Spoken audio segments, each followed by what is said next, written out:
Welcome back to another episode of Cali Talks, where your host G turns everyday stories into extraordinary adventures. From the funny to the deeply inspiring, G's got California covered. Sit back and enjoy Hey the everybody, ride. it's me, it's G, and we are back with another episode. And today I have a very special guest and my dear friend Noor. She's an amazing realtor, an amazing mother, an amazing example. So let's welcome Noor to the show. Welcome to the show. Thank you. Thank you for having me. Yes, I'm very absolutely. I'm looking forward to hear to your story. Today we're gonna be diving into memory lane. We're gonna hear her amazing story as far as how she became came from a different country into this crazy culture to just chase her dream. And now she's doing amazing in a crazy market in real estate. So let's dig into that a little bit. Yeah. Tell me a little bit of your life how you came to the States. How was that as an immigrant? So I was actually born in Iraq. I was born in 1990, and then during 1991 was the first Gulf War. And my family left Iraq as refugees. We went to Jordan. We had to wait for paperwork to get processed. And we just ended up landing in Orange County, California on March 3rd, 1994. My mom came here with 3 kids and my dad was with us too. And it was just like, all right, you made it to the land of opportunity. Now you'll figure it out. And The typical, you figured it out. There's no like rule book. There's no like, okay, do this, do that, roadmap. Or it was just, I started kindergarten, and once I learned English, I was translating for my family at doctors, appointments And everything. How was that process of being so young and having to relate from one language to a different language to your family, such important stuff? Yeah. How was it to carry on such important tasks? It is. You're like taking calls from the doctor, and you're like having to translate like diabetes, and I'm like, what does this mean? I don't even know it in English. It was not easy, honestly, but I think it was just that's all I knew. And I was really the first one in my family to learn English. So it was kind of like, okay, once you learn it, then you're going to be that person. Yeah. And honestly, I was kind of happy to do it because I loved going to school. I loved making friends. I enjoyed it. So I kind of owned it a little bit. Nice. It Very was nice. good. Yeah. It was So, really good. as far as being an immigrant and everything, what was your dream as a growing up in a different culture from yours? Because the cultures are quite different. Yeah. Same for me. Like coming from a completely different culture. Also, keep in mind, third world country. Mm-hmm. It was, to me, was a shocking experience. So, for you growing up into this first world country where the land of opportunities, they sell that idea to everybody. Yeah. How was that? What was your goal when you were growing up? What do you wanted to do? Well, I think like most immigrant families, it's not really your goal, it's your parents' goal. So it was like, you're going to be a doctor or a lawyer. Okay, like so you we're had here, that. we brought you to the land of opportunity. These are your 2 options, choose one. And it was just so instilled in you at such a young age that it was like, well, you don't really have any other choices. And so I just grew up knowing that I had to be one of these 2. Like, And what did you do? Did you end up when you were towards college and closer to finishing like senior year in high school? Mm-hmm. Were you pursuing that like the goal from your parents that they had? Oh yeah, the whole So time, you pursue it. I was like, okay, well, I have to go to like medical school or I have to go the law route. Which one am I getting? It was always just like between those 2. You're like, oh, I have only 2 options. Which one am I gonna take? You don't know any other options when you're coming from an immigrant family. Wow. And so when I, when I went to college, and they were like, here's a list of all of these majors. I just remember looking at the list like, what? What do you mean? There's all these options? What is anthropology? Like, what is all of this? My mom didn't tell me about this. She only told me about medical school and law school. Literally, those were the only 2 options. And so going to college, I struggled a lot. So what do you end up doing in college? Do you end up deciding to get it creative and jumping into a different career and be like, Mom, actually, sorry, Mom. Sorry to disappoint, but I'm switching careers, just FYI. Do you know how hard it is explaining to your immigrant parent that you're going to study sociology? Okay. Do you understand? I'm the first one to finally make it to college. Okay. I made it. Yes, You're like, 4-year I made it. university. My mom is so proud of me. Like, you go, daughter. Like, American dream, land of opportunity. And she's like telling all her friends, she's gonna be a doctor. She's gonna be this. Like, we can't wait. Only to And tell then you hit them. her with the news. Oh, I'm actually psychologist major. And I remember going to my college counselor, and I remember sitting with her. She was Persian, and I said, "How do I explain this to my mom?"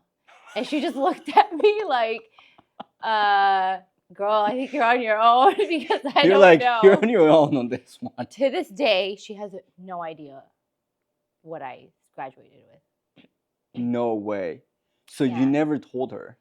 I did. I don't think the words translate to Arabic. So the major there's no There's no a major translation. there, but she doesn't know what the major is about. Yeah. The translation didn't went that far. It did not make it. It did not make it that far. Exactly. So she's just like, I mean, I ended up graduating and I just got a job and I worked in management. And so she was just like, okay, like you have a job with benefits. Great. Like, Awesome. still very disappointed because like, why did we bring you here? Like, you're supposed to be a doctor or Wow. a lawyer. That's the opposite to me. Really? Because at least at least in my culture, we don't have that issue where you have to be this or that, like those are specific to. Yes, there's a few families like mine that they kind of try to take you to the political side because Colombia is like really political. It's like Yeah. either like left or right and Yeah. barely any middle. And if you're in the middle, you're like doomed because you're in the Mhm. crossfire You're of outcast. really strong political power. So my Yeah. family, they wanted me to be in politicians. But my mom was like, no, he's gonna do whatever the fuck he wants to do. So Aw. when we moved to California, she was like, we're moving to California because I want you to pursue your dream to be a film producer. Yeah. So that's what I've been doing. I went to school for that. I got my bachelor's degrees on film production and cinematography. Mhm. So I got two. So for me to have a mom that was like, you know what, fuck you, family. He's gonna do Yeah. whatever he wants. I was like, it's been encouraging me a lot to actually just do it and go get her, go out there and do it. Yeah. So for me, so shocking to hear that you were literally forced to do things to a point that translation It didn't even matter. First of all, I want to give a shout out to your mom because I think we need more parents that are like that. And not to say any, like, not to take away from like my mom. No, It's never. just that's all that she knew. Yeah. It was just like, oh shoot, these kids have to survive. They have It's to just a do one of these differential. things. Yeah, It's just a difference in culture. it is. I'm very different now as a parent, but like it's so important to like be able to do something that you enjoy, something that like really sparks your interest, something that you stay up all night like wanting to understand and read and listen and just know more about. So go mom. I Wow. like that. So tell me, okay, you went into school with this sociology major Yeah. and degree. Did you pursue it after like a long time? And then what happened for you to become a realtor? Like, how do Yeah. you end up from such a Life, you like from black to guys. white? You jumped into a Yes. different I industry. know. I ask myself that question all the time. I'm just Do you? kidding. You're like, I wake up every morning and I'm like, you look at the mirror and I'm like, what the fuck am I Yeah. doing? Well, truthfully, Does it happen to you? Yeah, you have to edit this part out. I'm just kidding. You're like, God. You know what? During this, it's a very slow market right now, so it's a little No, tough. absolutely. But, you know, It's been for the past year. I know we're not going to talk about that right now. Okay, I'm just kidding. No, but after I graduated and I worked kind of in the industry and then I got married. I got married really young. So like I'm Middle Eastern culture, like, you know, it's always like encouraged to get married at a young age just because like you get to start a family, you get to do Just all to of be these nosy, things.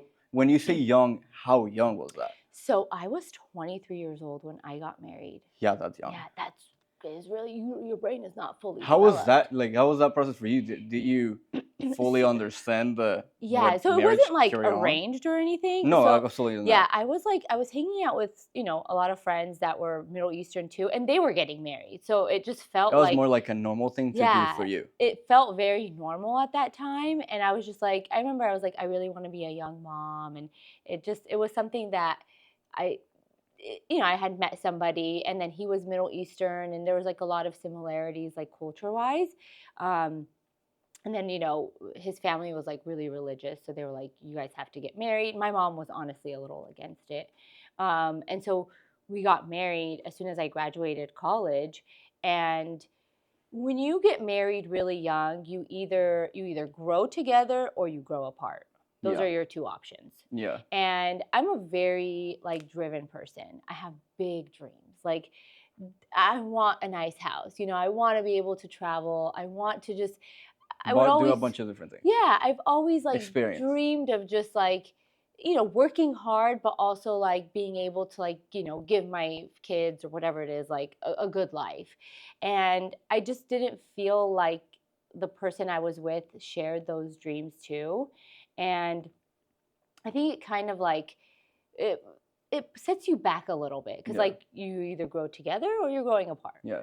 And It's just so either one of the two. And sometimes you got to make the decision and you make the decision, exactly. which is totally fair. No, So I how was try to- that? Did real estate took a part on your life after you divorced, or was it during the Yeah. marriage? It was definitely after. So I worked in education. I ended up getting a master's degree. So I got a master's degree in educational counseling. I worked in education, and truthfully, I went into education because I love working with students. But I love educating people. I love teaching people something that they just didn't know. And so I got that job because I wanted a family, and I knew that working in education, you have Christmas off, you have weekends off. It's very So it kind of fit it. exactly. It's a very family Driven yeah, industry. I would say like a family not nurturing, but it supports family lifestyle is what I would say. And then after my divorce, I was still working in education, and I was like, I can't live in OC on an educator salary. And as a single income earner, being a solo parent, it's just not possible. Yeah. And It's so difficult. I remember just thinking, okay, well, what am I going to do? What am I going to do? And then just that curiosity is kind of what I really love about my story, is because whenever you're kind of put in a situation where maybe you're uncomfortable or you're not happy with where you're at, you really have like two choices. You could either stay or you could figure something out. Yeah. And I knew I didn't want to stay. I was like, okay, I need to figure out what other alternatives I have. And I had worked at like a real estate office. I was answering calls during COVID, and people were calling and they were so angry. They were like, my agent didn't explain this to me, and my agent didn't tell me this. And I'm opening the mail and So I'm you like, were dealing with the COVID PTSD I of was, every yep. single human being calling into the office. Exactly. The fear and everything. And then I'm opening the checks and I'm like, hold on a minute. Y'all getting paid this much? And you're not even doing your job. So then I was like, well, what if like I do my job as an agent? And that's kind of when I was like, I'm going to get my license. And so I got my license while I was working full time as an educator. Wow. And it was really, really hard. And I remember people would tell me like, everyone is an agent. Like, are you sure you want to do this?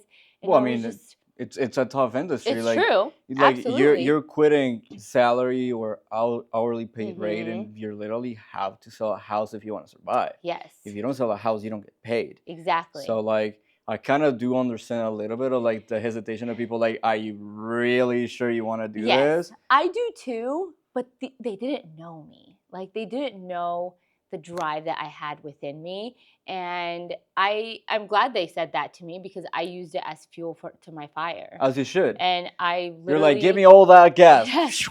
Suck it to me. No, but I wrote a fake checkout to myself. I did the Jim Carrey method. I posted it on my desk, and I looked at that fake commission check every day, and I was like, I'm gonna close a deal. So I got my license in March of 2021.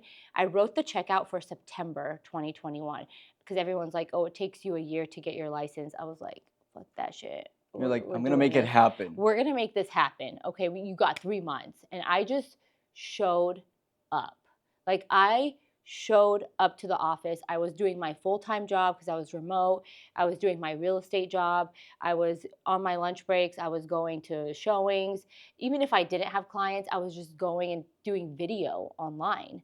And people were like, wow, you're so busy. And I was like, You're like, yes, I'm yeah, busy. I'm like private client tour. This little client. You're like, bullshit. The fake it till you make it kind of hit me a little The- hard in the beginning. But I closed my first transaction in June that year. Not long after. No, I got my first commission check in June. And that was a tough market. That was 2021. Rates were 2%. There's multiple offers, and I was getting my offers accepted. And my broker was like, what are you doing? And I was You're like, what's your recipe to success? yeah. So he started like, he was like helping. He was like, oh, help this client, help this client. And I think I closed like 9 transactions my first year. Wow. Yeah.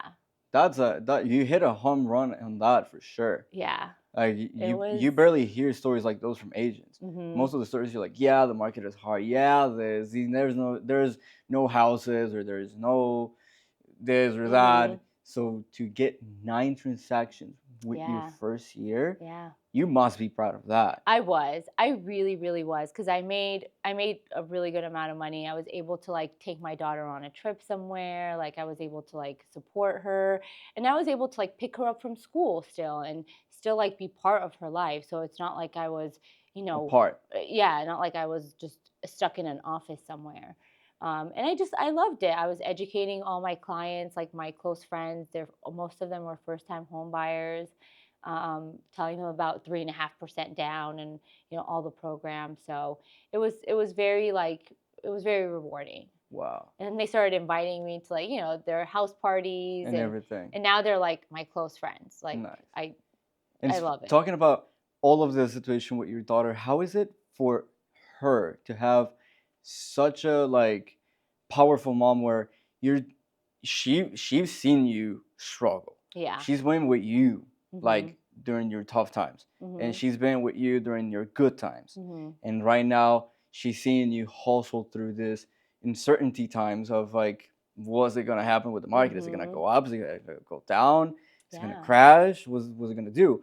How is it for her to have a mom that just goes, and gets through everything, Mhm. whether it's good, whether it's bad? You just go get through it. How is that for her? I mean, like, I bring her with me sometimes, like, to work. I keep her in bring her to the office. I'm like, we got to make 100 calls today. And she's like my little cheerleader. So I give her like a board, and I'm like, okay, she's like, how many did you make? And she checks it off. So I try to like incorporate her into the process as much as I can, but it's still really hard. Like, because I'm like, when you're a single parent, you're really robbed of like being a fully present mom.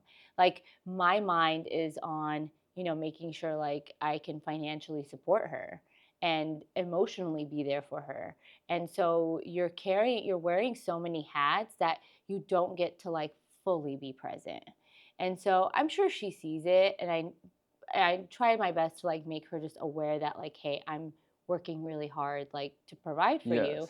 And she's so sweet. She's just so I've grateful. seen, yeah, like you post your social Yeah. media, Yeah. you're a really genuine, like raw social media presence. Thank you. Because your Instagram, it's not the typical, oh, I'm touring this multi-million-dollar house in Crystal Mhm. Cove, or yada yada yada, just a flash, where Mhm. you have that a lot, or you have just realtors posting here and there, or a little bit more old Mhm. school that don't really live on that. Mhm. Yours is a mix of everything. Your Yeah. life with your daughter, your life as a realtor. You're really, really raw. Like I've seen some of your videos where you're just out of the bloom, you're in your car, and you just pop up a video, and you're like, "What's up, Instafams?" and you just start talking to people. Yeah. So how is that live with social media? Because it can be either really, really toxic and really Mhm. harsh on you, or it can be really uplifting. Yeah. So how is it for you? It's hard. And recently, like, I took a little break because it was getting a little bit overwhelming, like, to have to post all the time. I had people, like, message me and call me and be like, are you okay? Because I was posting Like, you still so much.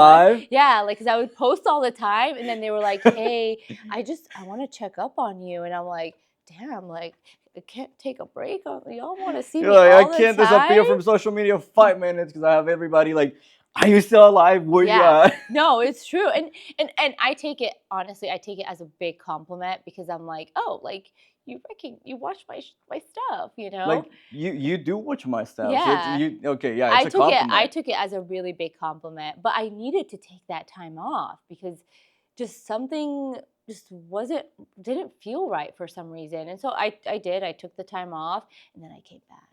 You're back. So tell me that Yeah. process, because yet even though you're not a huge presence with Mhm. following wise, your conversion rate of views and engagement, it really Yeah. matches to what your followers are. Mhm. So you're not even like, I can tell that you're not even paying for followers, nothing like that, because you have almost 5,000 followers, more or less like No, like 3,000 or 2, something, not like 2,000. yeah, 2,000. But your views are almost 1,000, 2,000, almost every Mhm. video. So how do you go to that point where you have such consistency on Mhm. your views compared to your following? Yeah. What was that process? Like, how do you start? Yeah. Like, you're like, you know what? I'm gonna do real estate. I'm doing all of this, and Mhm. I want to jump into social media. Mhm. How do you get into that? I'm very mindful of what I like to see. So like when I'm, watching videos on Instagram, on TikTok, I really pay attention to what captures my attention, what I connect with, what Hmm. resonates with me, and I just try to copy that style. Just because I'm like, well, if I enjoy watching it, then I believe other I people believe would other enjoy that. people will want to watch it too. So Now, tell me, this is just being nosy and funny. go ahead. How do you came up with the "What's up, Insta fams"? Where did that came from? So I bought a mic, okay, which people make fun of me for this mic, but I The carry little it in my one. bag. The little one. Yes. It used to be the wired one. It used to No. be the wired I've one. oh okay, the pink one with the wire. You had one pink. I Was that the? did. I did. You remember the pink one? Yeah, of course I Oh remember my the pink one. gosh. I do my job, I okay? did I that. do my job as a Y'all host. are really watching. So I did. That was a brief moment. I temporarily got like this pink one because I was like, let me try something new. But no, I wanted, so I started noticing that I was viewing more videos that had better sound quality. Hmm. So I was like, well, if I'm watching these videos, then let me get a mic. And so I remember going on Amazon and I bought the one that like you attach. It had a wire. This was like To a computer and pre-Bluetooth. everything. Yeah. And so I would hold my phone and then I remember I have that video. It was with my daughter. And I'm gonna have to post things for the reminder. I'm gonna post it one day. And so and I was like, hey, what's up, Insta fam? I got a new mic. And people were like, wow, great quality. And I was like, huh, all It right. seemed to work, I guess. This works. And I just started carrying it with me in my purse. Everywhere. And people would make fun of me because they're like, did you bring your mic? And I'm like, as a matter of fact, I did. You're like right in the purse right now. I did, yeah. And then we evolved. We got the Bluetooth one, and now we spent a little bit of extra money. I've seen those Yeah. evolutions, yeah.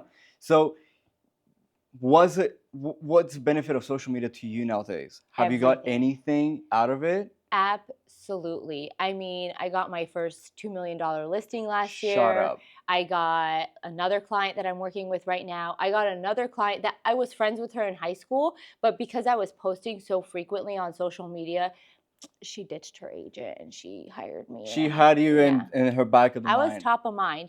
You have such a large reach when you post consistently, and people are nosy. I'm nosy. I want to know what everybody's doing in their life. I mean, we're all nosy. We're all nosy. Let's be I real. mean, come on. you know? I was nosy enough to go back to the point to the wired microphone. The pink mic. The pink mic. Like, I was that nosy, okay? You were nosy. I was I'm like, gonna keep an eye on you now. I'm just gonna keep on scrolling to see what else do I find that I can memorize to Yeah. ask you about.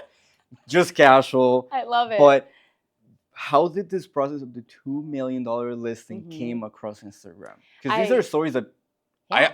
I never heard this before. So tell me about this. So I followed this one guy, and he was in a picture with another friend, and I was like, oh, I love his page. He was in the real estate Airbnb business. Him and his wife, they had 3 beautiful kids. Shout out to Fawad if you're watching this, Fawad and Dunya. So I loved his page. I was like, wow, like I'm really trying to like curate my my following to be people that just are good people, like that care about families, that are passionate about what they do.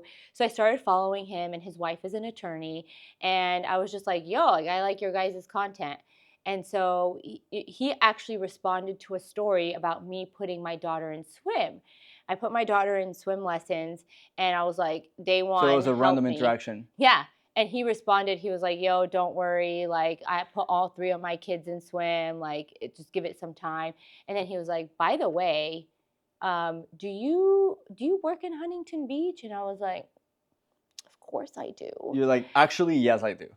And he was like, oh, I'm trying to sell this house. And I was like, say less. You're like, where's the paperwork?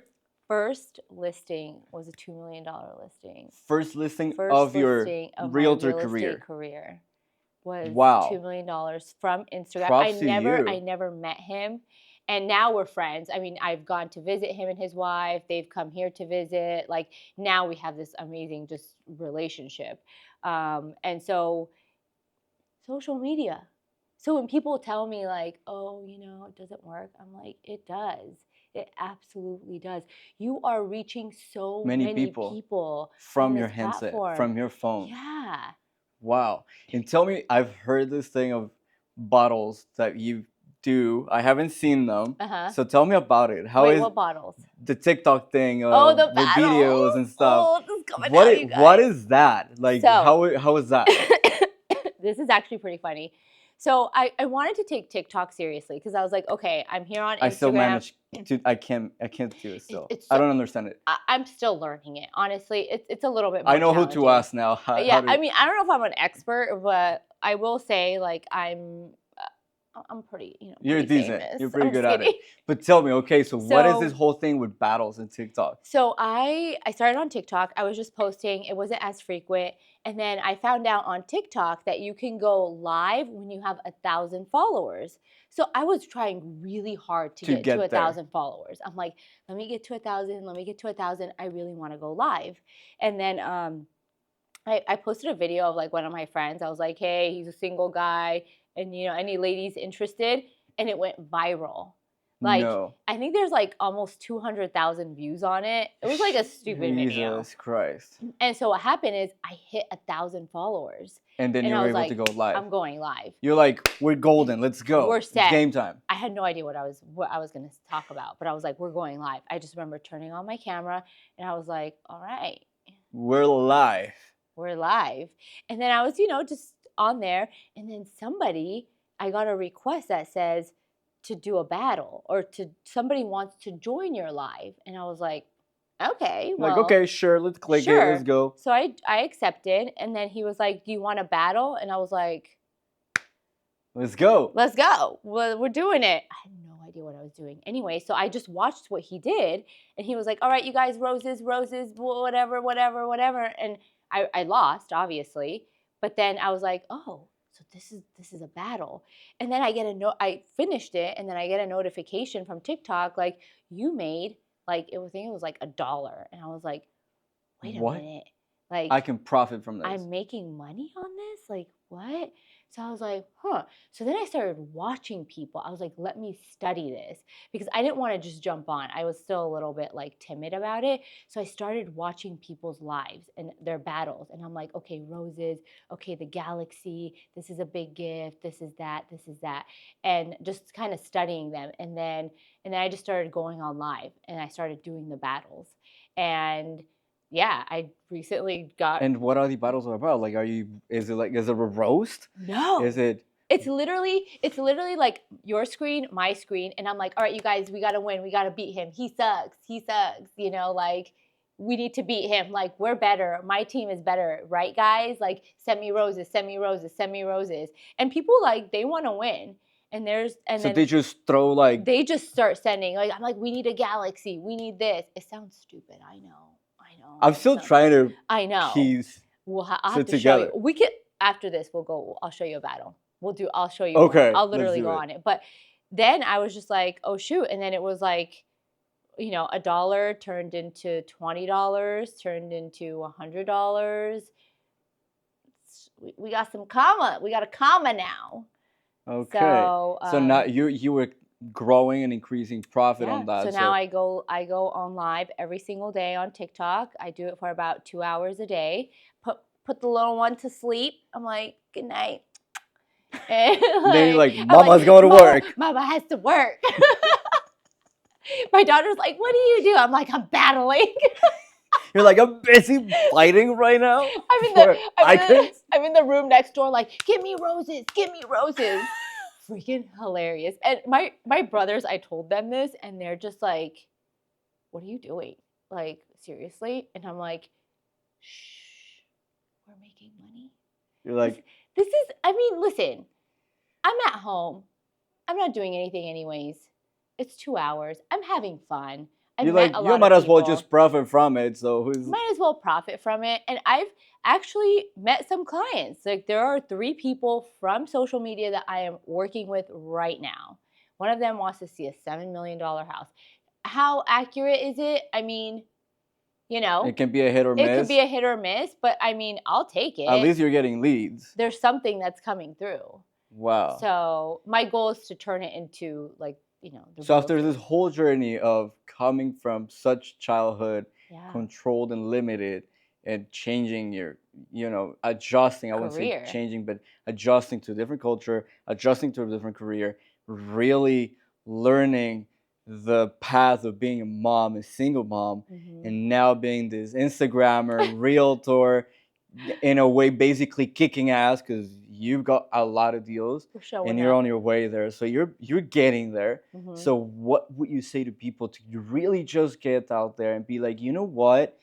Just do it. Yeah. Like, be fearless and take the chance and take the leap of faith on yourself. Again, don't throw everything out of the window, but start chasing and start working out of your comfort zone and start expanding your net of the comfort zone further out and get out there and achieve things. What would you say to them to get there? Just try, like, put yourself in those uncomfortable situations, because I didn't want to get on social media. My Instagram was private.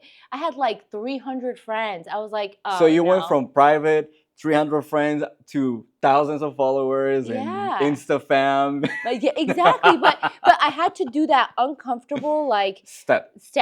And I do this all the time. I go to a lot of networking events, and there are days where I'm like, I don't want to go to this networking event. Like, you don't feel social. I don't feel social, but I'm like, you know what? Let me show up. I have to go. I met you at a networking event that I was like, do I want to go to another broker preview? But I was like, you know what? Let me go. I met you. I met so many awesome people that day, and look at where we're at right now. And I just think that, like, that uncomfortable feeling that you get from, like, wanting to do something, just go do it, because it's going to, like, just catapult you into something that you just don't expect. Wow. So you would just tell people, get out of your comfort zone.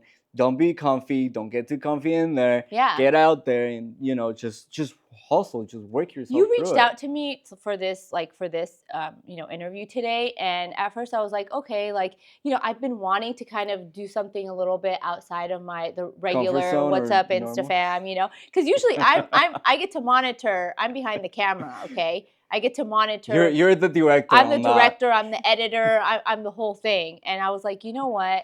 Just go be yourself. Take the time. And so would you say you took yourself out of your comfort zone for this one? Yeah, I definitely did. And I'm so glad I did.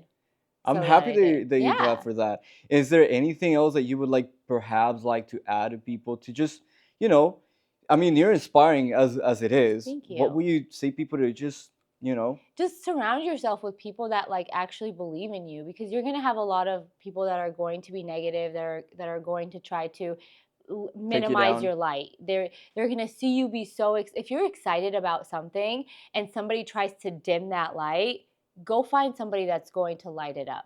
And you're always going to have that when you're fired up and your fire is getting bigger, you're always going to have that person with that bucket of water just to try to put you out.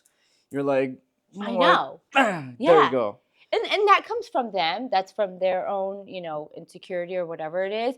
But, like, get rid of it. Go find the tribe that's going to say, wow, your social media is great. Wow, like keep going. Something's good is going to happen, because I have those people. And now my circle is all of those people that like, they believe in me, honestly, more than I even believe in myself. And it helps me show up every single day, because when you're on your own, it's not easy. Wow. That's So surprising. find those people. If somebody, there were some girls that were a little bit, you know, a little envious, a little jealous, whatever it is, that just didn't really like my stuff, didn't want to share it, which is totally fine. And you But just pass through that. I And was like, you know, you don't need to be my friend. It's totally fine. I wish you all the best, but I'm going to find my tribe. You got to. You can't. You have to. It's key to surround yourself with people that is supported and understanding of your stuff, and the other way around. Exactly. You know, like you want to be supported, then support yourself as well. Yeah. You know, support Believe in others. yourself. Yes. But do you know how amazing it is when you have people around you that like look at you and say, wow, like you're going to be something great. It's a different feeling. Well, I just want to say thank you for really taking the time to come out and really just open up and explain and share, more than explain, to share your life as an immigrant in this country, because I know it's not easy. It's tough for everybody, including myself on that. I'm on that boat. You know, I've been on that boat, so I know how hard it feels. So thank you for opening up, and thank you for sharing such incredible story. Thank you for helping me try to inspire people out there to do this. I love what you're doing, and honestly, when you reached out, I was like, absolutely, like I'm here to do it. And you have an amazing energy about you. So if there's anybody I would be happy to share my story with, it would definitely be with you. Thank you so much. Well, hopefully we can have you back in this show. Are you guys ready for me? This time it's not gonna be a $2 million listing. It's gonna be a $20 million listing. Working on it, you guys. So I can't. You might have to pay me next time. I'm just kidding. I can't wait for having you back in here to hear more crazy stories about your realtor life and all the crazy shenanigans that you have to go through to just get your dreams going. So thank you for coming out today. Thank you guys. Appreciate you all. I think a fallen angel just walked by.